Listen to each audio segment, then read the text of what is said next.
Do have to mention Gareon Conley. Here's my optimism for the day. He hasn't been arrested yet. If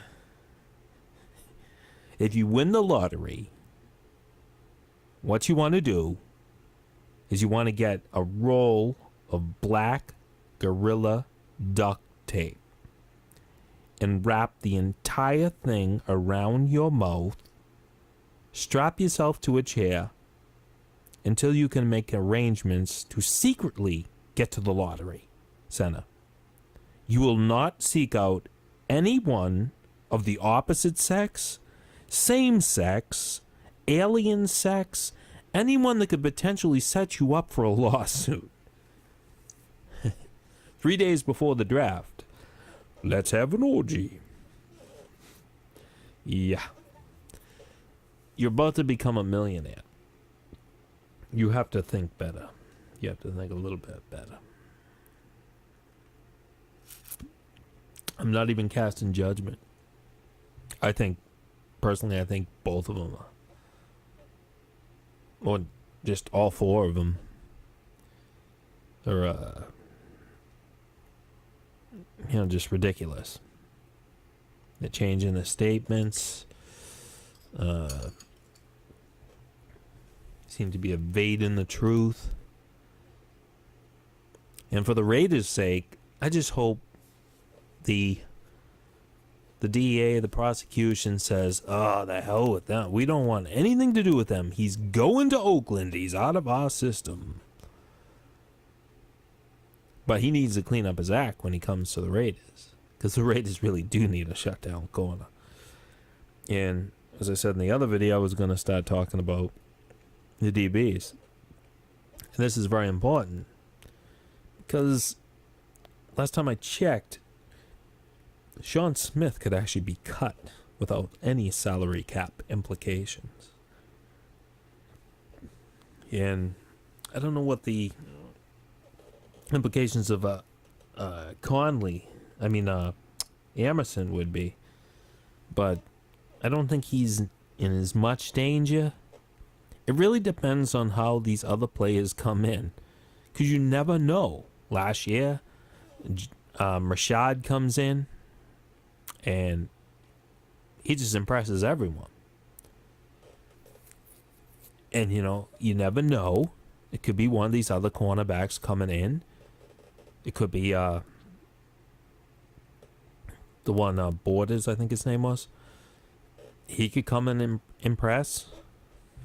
Reggie Nelson could be a cap casualty.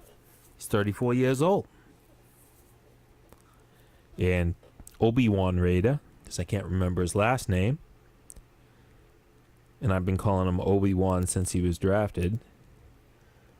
Obi-Wan Raider, I mean. He could be one of the safeties. He's perfectly suited for it. And they didn't get the job done last year on defense. So, they've been served notice. They're going to have to do something a little better. Hayden is gone. He's gone to Detroit, I think, to make cars or something.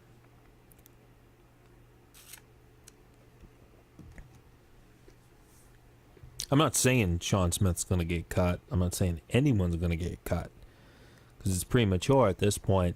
But the way the NFL works these days, is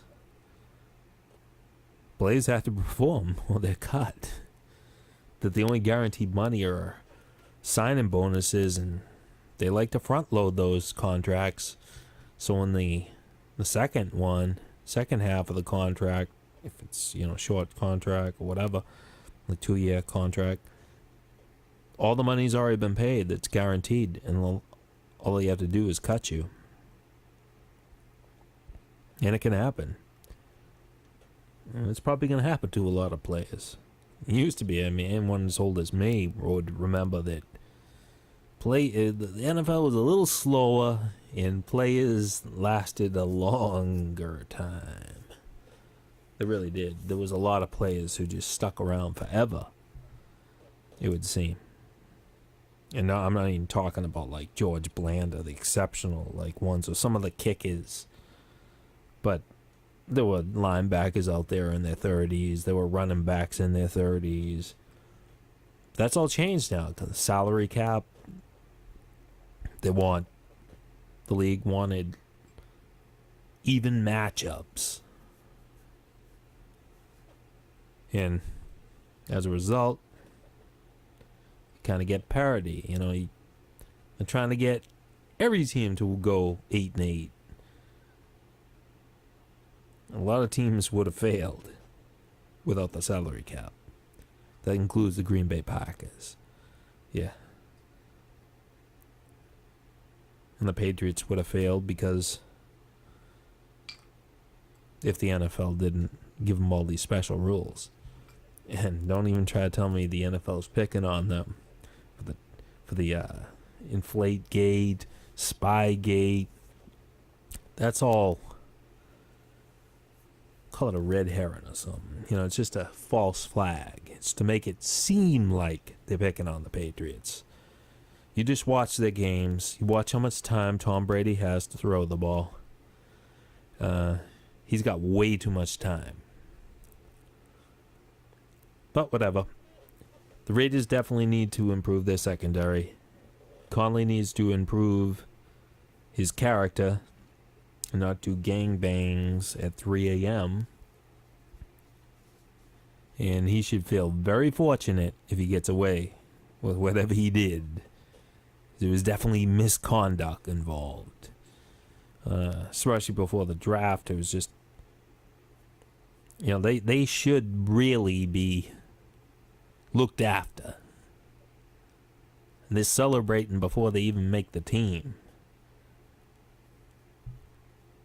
I mean, this guy, if he got in trouble for this, he wouldn't play this year, possibly. Even if he got off by the time they go to trial. And the Raiders are looking at some of these players that they're no longer drafting very high up, and now they have to come up with, you know, some solutions. They have to find some bargains, and that's what they were looking here for. Whatever. And hopefully he is able to join the team and he straightens himself out and becomes part of something pretty great. The Raiders return to greatness.